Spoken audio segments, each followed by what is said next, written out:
భోజనాలు 10,000 మందికి తిలక్ వండించాడు. కొంతమంది ఇలాగ ఇటు చూస్తూ అటు చూస్తున్నారు. ఇటు అయిపోద్దని భయం. ఏం అయిపోదు, 10,000 మందికి ఉంది.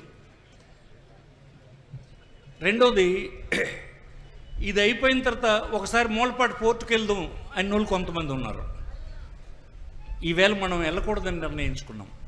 అలాగే మనం పోలీసుకి కూడా మాట ఇచ్చాము, ఈవేళ మనం వెళ్ళాము, ఇంకో రోజు ఆ కార్యక్రమం పెడదాం.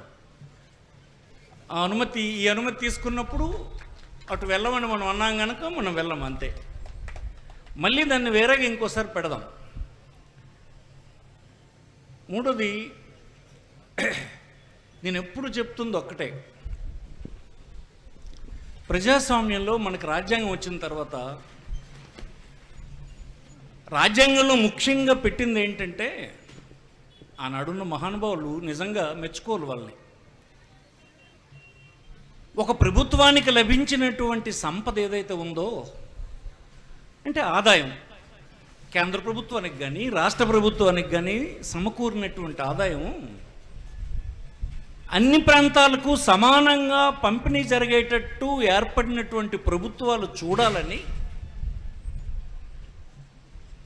ఒక రకమైనటువంటి మౌఖికమైనటువంటి ఆదేశం రాజ్యాంగంలో ఉంది.